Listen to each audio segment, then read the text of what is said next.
আসসালামু আলাইকুম। আমি সাবিনা জামান, প্রভাষক পরিণতি, মহানগর আইডিয়াল স্কুল অ্যান্ড কলেজ। সুপ্রিয় শিক্ষার্থীরা, কেমন আছো তোমরা? আশা করি তোমরা ভালো আছো। আমি আলহামদুলিল্লাহ ভালো আছি। তোমাদের সামনে যথারীতি দ্বিতীয় দিনের মতো অনলাইন ক্লাসে হাজির হলাম। অনেকদিন তোমাদের সাথে নিয়মিত ক্লাসে দেখা সাক্ষাৎ হচ্ছে না। যাই হোক, আশা করি তোমরা বাসায় ঠিক মতো লেখাপড়া করছো। যেহেতু নবম দশম শ্রেণীর শিক্ষার্থীদের বাসায় যে সময়টা পাচ্ছ তোমরা, এই সময়টা অবশ্যই ভালো করে কাজে লাগাতে হবে। আর আল্লাহর কাছে দোয়া করতে হবে যেহেতু এই দুর্যোগ থেকে আমরা দ্রুত মুক্তি পেয়ে আমাদের নিয়মিত ক্লাস শুরু করতে পারি। কারণ নিয়মিত ক্লাস শুরু না করলে তোমাদের যেই সমস্যাগুলো আছে সেগুলো তোমরা হয়তো ভালো করে বুঝতে পারবে না। তারপরেও যতটুকু সম্ভব অনলাইন ক্লাসের মাধ্যমে আমি চেষ্টা করব তোমাদেরকে বুঝিয়ে দেওয়ার জন্য। তোমরা বই নিয়ে অবশ্যই সামনে থাকবে। আজকে আমরা পড়াবো হচ্ছে অধ্যায় 4। তোমরা জানো যে তোমাদের প্রথম সাময়িক পরীক্ষা হবে না, দ্বিতীয় সাময়িক পরীক্ষা হবে। এখন দ্বিতীয় সাময়িক পরীক্ষা নবম শ্রেণীর জন্য অধ্যায় শুরু হচ্ছে অধ্যায় 4 দিয়ে। অধ্যায়ের নাম হচ্ছে রাষ্ট্র ও সরকার ব্যবস্থা। আর দশম শ্রেণী যারা আছো তাদের জন্য কিন্তু পুরো বই। তোমরা জানো তোমাদের পিটেস্ট পরীক্ষা হবে, সেটা সম্পূর্ণ সিলেবাস এবং বোর্ড সিলেবাস অনুযায়ী পরীক্ষা হবে।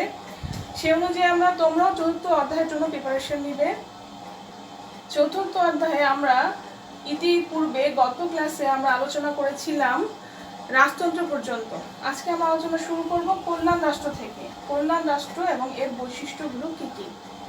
যাই হোক, বইটা সবাই সামনে হাতে হাতে নাও, বই না নিলে কিছু বুঝতে পারবে না। দেখো, তোমাদের বইয়ে দেওয়া আছে উদ্দেশ্যের ভিত্তিতে রাষ্ট্র। কল্যাণ রাষ্ট্র কি? আমরা জানি যে রাষ্ট্র জনগণের ন্যূনতম দৈনন্দিন চাহিদা পূরণের জন্য, ন্যূনতম মানে কি, যেটা না হলেই জনগণ বেঁচে থাকতে পারবে না, যেটা একজন নাগরিকের বেঁচে থাকার জন্য খুবই জরুরি বা গুরুত্বপূর্ণ। তো এখানে বলা আছে যে রাষ্ট্র জনগণের দৈনন্দিন ন্যূনতম চাহিদা পূরণের জন্য কল্যাণমূলক কাজ করে তাকে কল্যাণমূলক রাষ্ট্র বলে। তোমাদের হাতে বই থাকলে তোমরা প্রথম লাইনটা দাগিয়ে নাও। তোমাদের জ্ঞানমূলক প্রশ্ন অনেক সময় হয় কল্যাণমূলক রাষ্ট্র কি, সেক্ষেত্রে এই লাইনটা লিখবে যে রাষ্ট্র জনগণের দৈনন্দিন ন্যূনতম চাহিদা পূরণের জন্য কল্যাণমূলক কাজ করে তাকে কল্যাণমূলক রাষ্ট্র বলে। এরপর দেখো, অনেক সময় আসে যে এ ধরনের রাষ্ট্র কাজ কি, জনগণের মৌলিক চাহিদা পূরণ করা। মৌলিক মানে কি? আমি একবার বলেছি, মৌলিক মানে হচ্ছে যেটা ছাড়া মানুষ চলতে পারে না এবং যেটা কখনোই পরিবর্তন করা যাবে না। দেখো, এখানে কয়েকটা রাষ্ট্রের নাম দেওয়া আছে, কানাডা, যুক্তরাজ্য, সুইডেন, নরওয়ে। এগুলো হচ্ছে কল্যাণমূলক রাষ্ট্রের উদাহরণ। তার মানে কি, এইসব রাষ্ট্রগুলো জনগণের সর্বাঙ্গীন কল্যাণের জন্য জনগণের চাহিদা মাফিক তাদের চাহিদাগুলো পূরণ করার চেষ্টা করে থাকে। এরপর আছে কল্যাণ রাষ্ট্রের বৈশিষ্ট্য। বৈশিষ্ট্য কি কি দেখো আছে সুন্দর করে, যে রাষ্ট্র সমাজের মঙ্গলের জন্য সামাজিক নিরাপত্তা ব্যবস্থা জোরদার করে। সামাজিক নিরাপত্তা মানে কি? সমাজে বসবাস করতে হলে আমাদের খাদ্য প্রয়োজন, বস্ত্র প্রয়োজন, শিক্ষা, চিকিৎসা, এগুলো হচ্ছে আমাদের সামাজিক চাহিদা। তো এই চাহিদাগুলো পূরণ করবে কে? রাষ্ট্র। কোন রাষ্ট্র? কল্যাণমূলক রাষ্ট্র।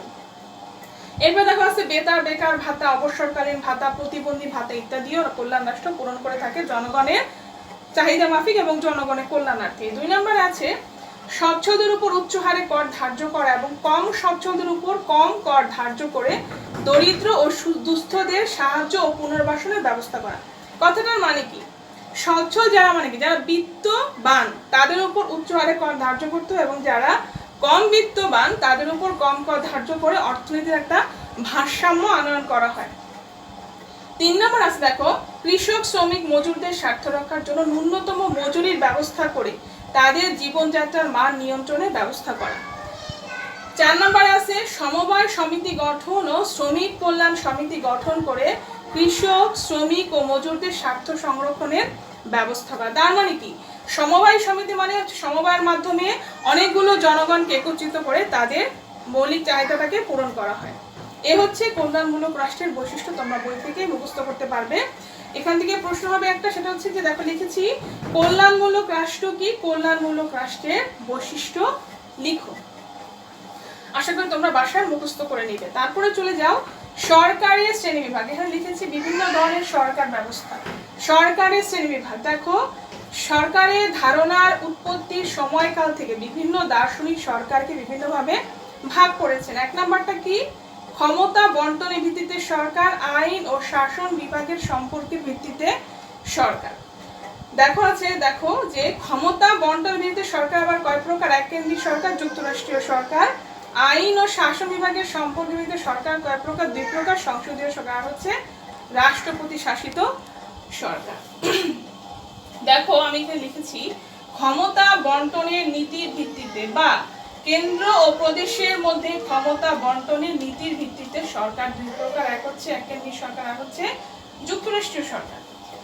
এক কেন্দ্রিক সরকার কি? এক নম্বর হচ্ছে যে শাসন ব্যবস্থায় সরকারের সকল ক্ষমতা কেন্দ্রের হাতে। তার মানে কি?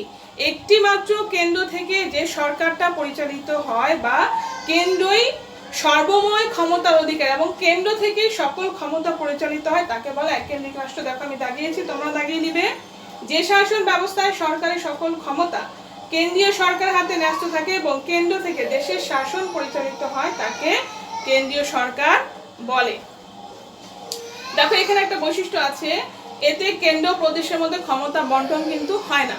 তোমার যদি কখনো প্রশ্ন আসে যে এক কেন্দ্রিক সরকারের বৈশিষ্ট্য কি, তোমাদের বইয়ে দেখো যেখান থেকে আমরা লাইনগুলো বের করব, এখানে এক নম্বর বৈশিষ্ট্য হতে পারে যে এতে কেন্দ্র প্রদেশের মধ্যে ক্ষমতা বন্টন করা হয় না। দুই নম্বর বৈশিষ্ট্য হবে যে সরকার ব্যবস্থায় আঞ্চলিক সরকারের কোনো অস্তিত্ব নেই। তিন নম্বর হতে পারে রাষ্ট্রে বিভিন্ন প্রদেশ বা প্রশাসনিক অঞ্চল থাকতে পারে। চার নাম্বার হতে পারে তারা কেন্দ্রের প্রতিনিধি বা সহায়ক হিসেবে কাজ করে। বাংলাদেশ, জাপান, যুক্তরাজ্য প্রভৃতি দেশের এককেন্দ্রিক সরকার প্রচলিত আছে। তাহলে যদি তোমাদের কখনো বৈশিষ্ট্য চায় যে এককেন্দ্রিক সরকারের বৈশিষ্ট্য কি, তাহলে আমরা এখান থেকে পয়েন্টগুলো নিতে পারবো। এই যে এখান থেকে শুরু করে এ পর্যন্ত লিখলে বৈশিষ্ট্যটা হয়ে যাবে। তারপরে চলে যায় এককেন্দ্রিক সরকারের গুণ। এককেন্দ্রিক সরকার অনেক গুণ আছে। সাংগঠনিক, সহজ সাংগঠনিক মানে কি? এতে কেন্দ্রের হাতে ক্ষমতা থাকে এবং কেন্দ্র প্রদেশের মধ্যে ক্ষমতা বন্টনের কোনো ঝামেলা নেই। কেন্দ্রে কোনো সিদ্ধান্ত গ্রহণ করা হলে তা সহজে দেশে বাস্তবায়ন করা যায়, এই জন্য এটাকে বলা হয় সহজ সাংগঠনিক ব্যবস্থা। দুই নম্বর আছে জাতীয় ঐক্যের প্রতীক। এই ব্যবস্থায় রাষ্ট্রে বিভিন্ন বিভিন্ন প্রদেশ বা অঞ্চল থাকলেও তাদের কোনো স্বায়ত্তশাসন মানে কি? নিজস্ব কোনো স্বাধীনতা নেই। তোমার সকল কাজ করতে হলে কেন্দ্রের পরামর্শ নিয়ে কাজ করতে হবে। এই জন্য বলা আছে যে এখানে মানে সবাই একত্রিত, মানে কেন্দ্র তোমাকে যে ধরনের নির্দেশনা দিবে, যে ধরনের নীতিমালা দিবে, যেটা বাস্তবায়ন করতে হবে সেটাই করতে হবে। এখানে যেহেতু প্রদেশ নেই, অঞ্চলগুলো নিজস্ব কোনো স্বায়ত্তশাসন নেই, এই জন্য হচ্ছে সবাই মিলে একত্রে কাজ করতে পারে। এরপর আসো মিতব্যয়িতা। এককেন্দ্রিক সরকারের প্রশাসনিক ব্যয় কম। কেন কম? কারণ এখানে কেবল কেন্দ্র থেকে সরকার গঠন করা হয়, আলাদা কোনো প্রদেশ নেই বলে আলাদা কোনো মানে ব্যয় সেখানে ব্যয়ভার বহন করতে হয় না। এরপরে চলে যাও দ্রুত সিদ্ধান্ত গ্রহণ। যেহেতু কেন্দ্র সর্বময় ক্ষমতার অধিকারী, কেন্দ্র যে সিদ্ধান্ত নেবে সেটাই বাস্তবায়ন হবে, এই জন্য এখানে সিদ্ধান্ত খুব দ্রুত নেওয়া সম্ভবপর হয়। ছোট রাষ্ট্রের উপর, আমরা জানি যে এককেন্দ্রিক সরকারের সবথেকে গুরুত্বপূর্ণ গুণ হচ্ছে এটা ছোট রাষ্ট্রের উপর। সাধারণত ছোট রাষ্ট্রগুলোতে এককেন্দ্রিক সরকার হয়ে থাকে। দেখো এখানে লেখা আছে এককেন্দ্রিক সরকার ভৌগোলিক দিক থেকে অপেক্ষাকৃত ছোট ও অভিন্ন কৃষ্টি। অভিন্ন কৃষ্টি মানে কি? একই ধরনের সংস্কৃতি, যেখানে এই কথাটা হচ্ছে অভিন্ন কৃষ্টি মানে হচ্ছে একই ধরনের সংস্কৃতি সম্পন্ন রাষ্ট্রের জন্য উপযোগী। যেমন আমাদের বাংলাদেশের 64টা জেলা, 64টা জেলার মধ্যে 3টি পার্বত্য জেলা ছাড়া 61টা জেলায় কিন্তু আমাদের ভাষা, সাহিত্য, সংস্কৃতি, কৃষ্টি কিন্তু একই রকম। আমরা একই ভাষায় কথা বলি, একই রকম সাহিত্য, সংস্কৃতি, কৃষ্টি আমাদের একই, জন্য সে কথা এখানে বলা আছে। যেমন বাংলাদেশ ও শ্রীলঙ্কা, এই দুটো হচ্ছে এককেন্দ্রিক সরকারের উদাহরণ। আরো আছে। তারপরে ত্রুটি হচ্ছে, ত্রুটির অপনা হচ্ছে কি? দোষ বা অসুবিধা। তোমরা এখানে অবলিক দিয়ে লিখে নিতে পারো, ত্রুটি অবলিক দোষ অবলিক অসুবিধা। সবসময় ক্লাসে বলে থাকি। দেখো দেওয়া আছে এককেন্দ্রিক সরকারের সুবিধা যেমন রয়েছে তেমনি কিছু ত্রুটিও রয়েছে। তোমরা এর আগে দেখেছো যে রাষ্ট্রীয় সরকার ব্যবস্থায় প্রত্যেকটা জিনিসের কিন্তু যেমন গুণ আছে তেমনি আবার দোষও আছে। কাজের চাপ। এককেন্দ্রিক সরকারের কাজের চাপ কেন্দ্রের সকল ক্ষমতা ন্যস্ত থাকায় কেন্দ্রীয় সরকারের উপর কাজের চাপ বেশি, কারণ কেন্দ্রকে সব কাজ করতে হয়, সব নীতি নির্ধারণ করতে হয় এবং সবকিছু বাস্তবায়ন করতে হয়, যার জন্য কেন্দ্রের উপর কেন্দ্রের কাজের চাপটা খুব বেশি থাকে। স্থানীয় নেতৃত্বের বিকাশে অনুকূল নয়। আবার দেখো, স্থানীয় নেতৃত্ব বিকাশে অনুকূল নয়। স্থানীয় নেতৃত্ব বিকাশে অনুকূল, এ ব্যাপারে কেন্দ্রীয়ভাবে ক্ষমতার চর্চার সিদ্ধান্ত গৃহীত হয়।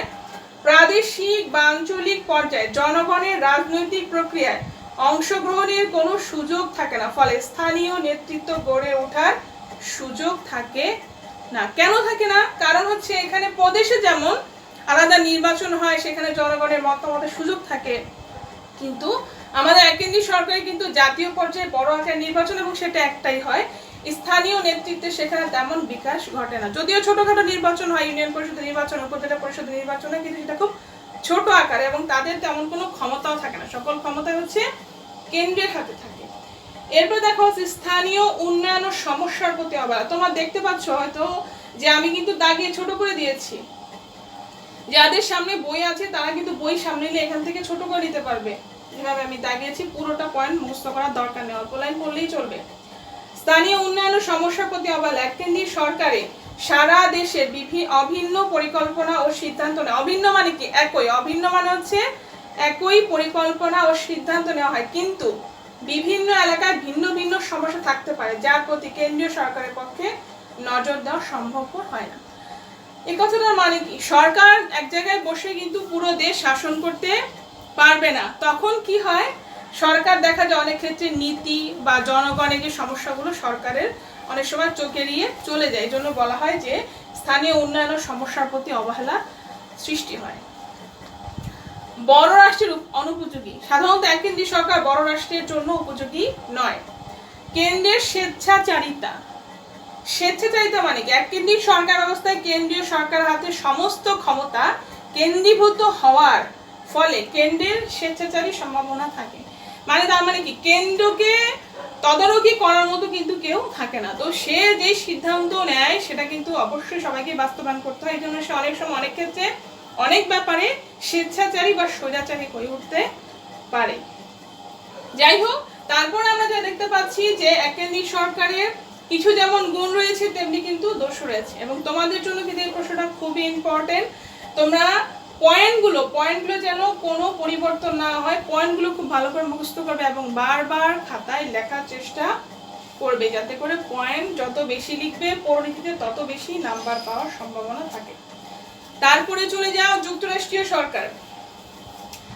যুক্তরাষ্ট্রীয় সরকারটা কি? দেখো, যে সরকারে সাংবিধানিকভাবে কেন্দ্রীয় প্রমুখ প্রদেশের মধ্যে ক্ষমতা বন্টন করা হয় সেই সরকারকে বলা হয় যুক্তরাষ্ট্রীয় সরকার।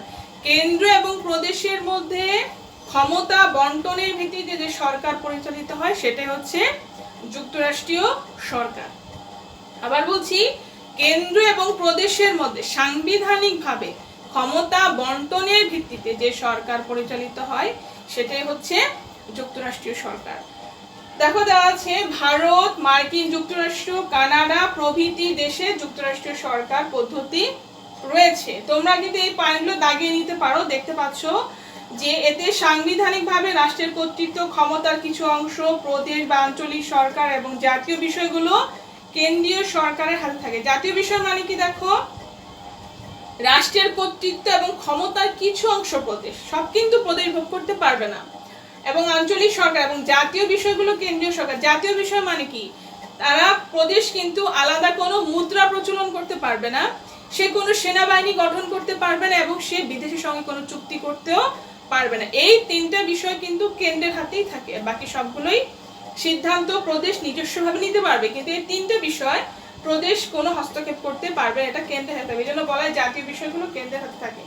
ফলে প্রাদেশিক ও কেন্দ্রীয় সরকার উভয়ই মৌলিক ক্ষমতার অধিকারী। মৌলিক ক্ষমতা মানে কি?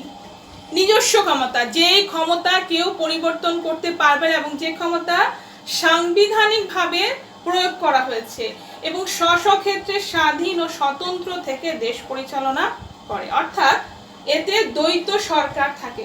কি সরকার থাকে? দ্বৈত সরকার থাকে। তোমাদের প্রশ্ন হতে পারে যে কোন সরকারকে দ্বৈত সরকার বলা হয়? আমরা বলবো যুক্তরাষ্ট্রীয় সরকারকে দ্বৈত সরকার বলা হয়। তোমরা এই লাইনটা আলাদা করে আন্ডারলাইন করে নিতে পারো।